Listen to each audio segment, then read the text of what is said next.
नमस्कार, मैं हूं आरजू अंसारी और आप देख रहे हैं राष्ट्रीय जगत विजन न्यूज।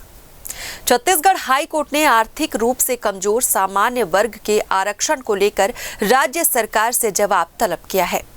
जस्टिस अमितेंद्र किशोर प्रसाद की एकल पीठ ने यह सवाल उठाया है कि जब केंद्र और कई राज्य इस व्यवस्था को लागू कर चुके हैं, तो छत्तीसगढ़ में अब तक इसे क्यों लंबित रखा गया है।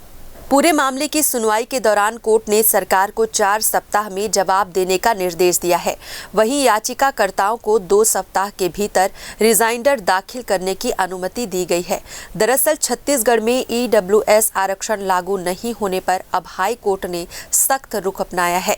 याचिकाकर्ता पुष्पराज सिंह और अन्य ने हाई कोर्ट में याचिका दायर की थी, जिसमें कहा गया कि अन्य राज्यों में आर्थिक रूप से कमजोर सामान्य वर्ग को 10% आरक्षण दिया जा रहा है, लेकिन छत्तीसगढ़ में यह अब तक लागू नहीं किया गया है।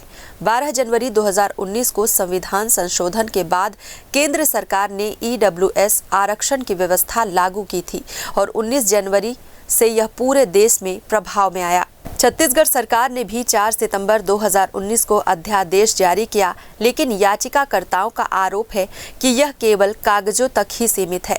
याचिका में यह भी बताया गया कि 29 अप्रैल 2024 को एक अभ्यावेदन सरकार को सौंपा गया था, मगर कोई कार्रवाई नहीं हुई।